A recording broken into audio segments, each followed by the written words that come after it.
guys, it's Ashley. And Kelly. And we're starting a GoFundMe. Yeah. I don't know if they can see your hands or not. But yeah, we're starting a GoFundMe for the past like almost a year and a half now.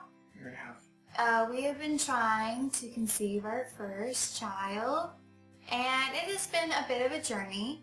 It has not gone to plan. There has been a lot of downs. There have been a few ups, but there have been a lot of downs and a lot of disappointments. It started with, after 9 months of trying to figure out why we weren't conceiving, finding out that I was not ovulating. So then we did 3 rounds of clomid, and I told my doctor that I didn't think the first 2 even did anything, even though it seemed to be doing something. I told her I didn't want to do the 3rd round, and my OB said just do the last round, maybe it'll happen, and if it doesn't, just come back and we'll figure out where to go from there. And the 3rd round completely failed. It just never even happened. I have PCOS. I've always thought I've had endometriosis. My mother has severe endometriosis, and because of that she has 1 ovary. She was still able to conceive naturally 2 children. I always thought I had endometriosis, and I realized there was something else going on when I talked to my mother about my cycles, and she had told me she was always 28 days regular, even with severe endometriosis, and I would be having a cycle for about either not at all for 3 months or continuously for a month on end, and it was terrible, it was frustrating, and it was 2 years after I started my first cycle. My mom put me on birth control thinking it was endometriosis, and I had been on it for 9 years. Well, thankfully I was on it because our fertility specialist has informed me that with PCOS, which is what I have, your lining grows and grows and grows and grows, and you never actually have a cycle. It just gets so big. It just kind of sheds, and it's not a real cycle. It's just, that's why it either doesn't happen at all or it happens for way too long, and it's not an actual cycle, and that was my issue. And thankfully I was on birth control for 9 years because I was told that if I didn't take it, I could have ended up with endometrium cancer. So a thing that happens with endometriosis or PCOS, your fixes, your quick fixes, are your birth control. So this pretty much saved me. Maybe I never will get cancer, never will have cancer, never would have gotten cancer, but this potentially could have saved me from going through that sort of thing, which is a good thing. But that's where I was from the age 15 to about a year and a half ago. So we went through the things along the lines of, after clomid, we went to a fertility specialist, and we had me checked out, we had his blood work done, my blood work done. They did a ultrasound sonogram thing. They found out I have either it could be acute, it could be moderate to severe uterine septum. I have a slightly heart-shaped uterus. They have to actually go in and find out how big it is. But we had an ultrasound, and they said my ovaries looked good. A lot of people with PCOS have a lot of cysts on their ovaries. Mine are really superficial. They're actually going to go in again to make sure that they're not super impacted with cysts. But they said so far everything, my regular OB and my specialist have told me I had superficial cysts, so something like your mom, your daughter, you would have. They go away with time. They're there for like maybe a week or so. They're nothing to worry about. So it doesn't seem to be that my ovaries are full of cysts. It just seems to be the lining problem. But we won't know that until we have them actually look into it. So after finding out I had a slightly heart-shaped uterus, we did an HSG, which is where they go in and they put contrast into my cervix and they look at my ovaries. And that's when we found out that I'm healthy, which is good. I was kind of hoping to find out I had a blockage, and that would have explained why I couldn't ovulate and why I couldn't get pregnant.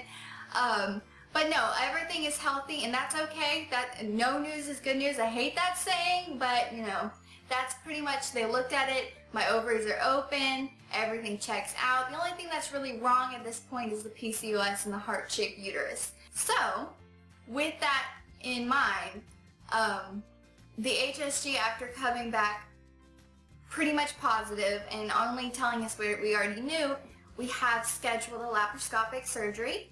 They will be going in looking at my ovaries, and that's when we'll find out that. And then they will be fixing that uterine septum. No matter how big it is, we'll find out at the very end. It could be very acute. It could be very severe. It could be all the way down just a little bit. I'll put up a thing right up here to just show the different levels of it. Around my face. Yep. And that's pretty much what they'll be fixing. It's a real quick, easy surgery. I should be recovered within the week. 2 days, I should be back to my normal self. That is taken care of. We are not having a GoFundMe for that. That has already been pre-planned, figured out, and everything else.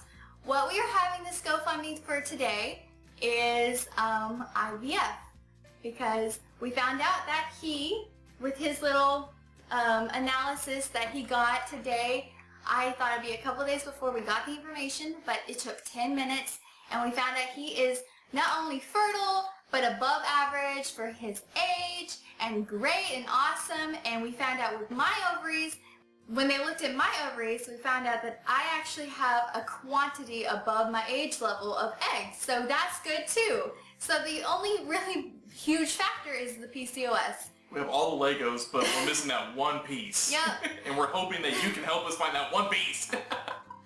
So, yeah, that's where we're at this point. We are pretty much stuck. We're not doing IUI because I'm not ovulating. IUI, I'll put up a thing right here. On my face. Explaining the definition and what goes into that. I apologize if you hear our babies running around. These are our fur babies. Okay.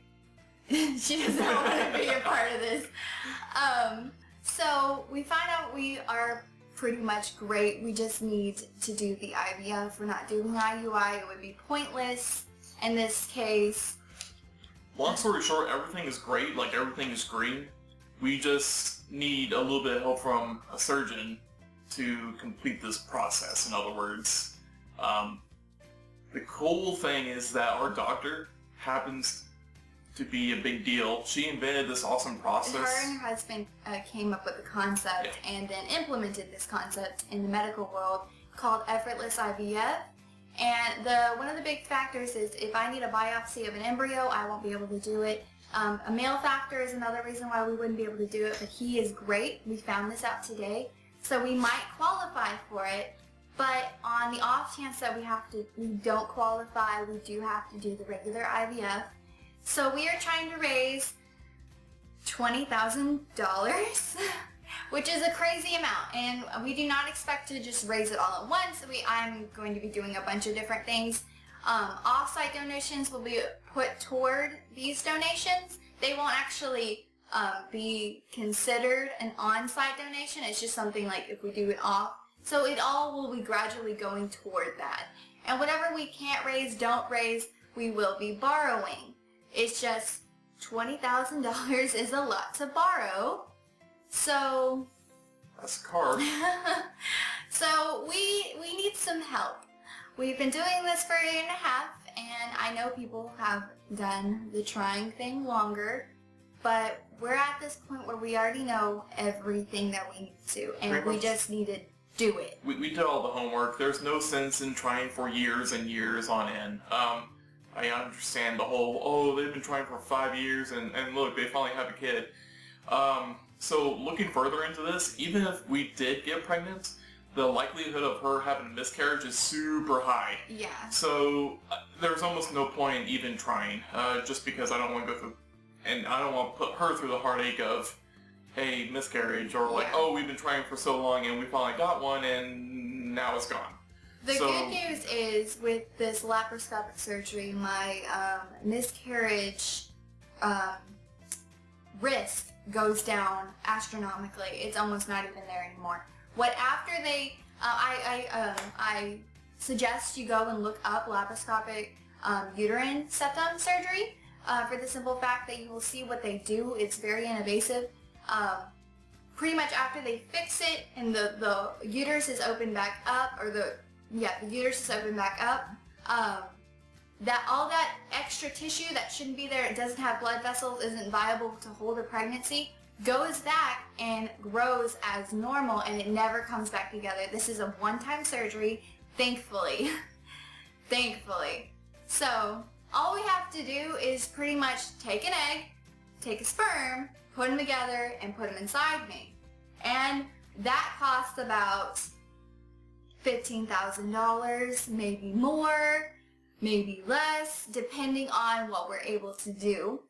If we are able to raise the full $20,000, no matter how it comes, however we get it, and we are qualified for the effortless IVF, that all that extra money that we would go toward, if it fails the first time, we have a little bit extra for another 2 times maybe. But if it fails and we are able to do the cheapest, most cost-effective way, we will be able to do it again. Or if it succeeds, all that extra money that we have saved up will go toward the baby and the medical bills and so forth and so on. The birth costs, the hospital bills, all that The stuff. birth certificate, you know, all those things that will go towards. So none of this is actually going toward us. It's all going toward this family planning experience. So that's pretty much where all the cost things come in. But yeah, it's a huge thing to ask, and of course if you're unable, that's okay. If you want to give just a little bit, that's okay. If you want to do, well, I'm going to be doing fundraisers. I want to do stuff with my photography. Maybe some of you know I'm crafty, maybe make a few different things and sell those out as a fundraising sort of venue or venture, whatever you would call that. And that would all those proceeds would go directly toward this huge medical expense. But if you can't give, please share this video, share our GoFundMe, just get the word out. We are going to be like hounding so hard. This is something we want very much, and whatever we end up with at the very end, it will be a huge help, and we will just end up borrowing the rest. But like I said, the reason why we're not just borrowing it all is because $20,000 is a lot to borrow. Some common questions I get on this is this covered by insurance? It is not. Not on ours. Well, not on most. You would have to be on a pretty really good plan. Like, you have to work for someone higher than Lucky You would Mark. have to think ahead and kind of add that to your policy. And a lot of people don't even think about that. Really, it's one of those things where you're just like, oh, well, you know, I can have a kid, and then it finds out that later that maybe it's a little bit more difficult for you. I just want to let you guys know. That's a lot of...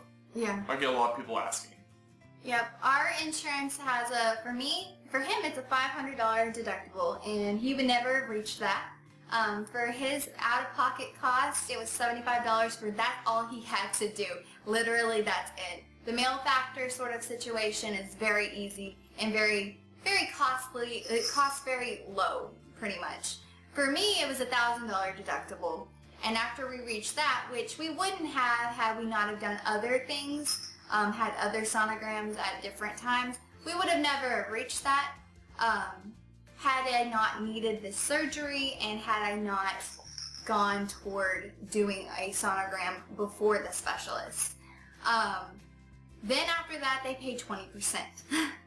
No, they pay 80. I'm sorry, they pay 80%. We pay 20%. So it does help, but then they tell you, yeah, you don't qualify for the actual fertility. The actual big ticket item. Yeah, the IUIs aren't covered, the IVF is not covered. They don't cover surrogacy, they don't cover anything like that. So it's kind of one of those things you really need to think about before you get in the situation. Because right now, this is what we're doing. So... You can ask us questions on our Facebook. Or if you want to have us add more videos or give you Q&As, we don't mind. Pretty much an open book. But yes, we will be open to answering any questions you may have. Unfortunately, you aren't able to leave comments on the GoFundMe itself without making a donation first. This is just to protect the donation comment section, so there isn't any, like, if it gets really big, blows up, if there's no harassment or anything like that. It's just for people that are supporting. So if you want to leave like a support message there, please do try to keep your comments off of that. I mean, not comments, but questions. Try to keep your questions off of that little section. We will be answering and saying hello to everybody, but if you have anything you want us to directly say to you, please just go off of Facebook or something. We will be so happy to just explain and answer there. It'd be a better avenue of doing that. Pretty much that's where we're at. That's what we're doing. We will be doing other things, but if you're able to help us in our journey, we would absolutely appreciate anything you're able to do, whether it's just sharing, giving, or just being there.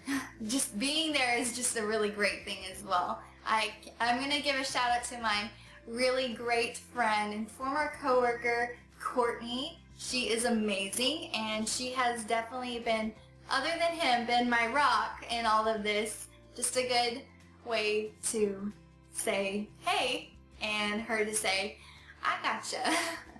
So, other than that, thanks guys so much for watching our video. Thank you for bearing with us during this time, and yeah, hopefully after all of this, we will be having a pregnancy and having a child or multiple.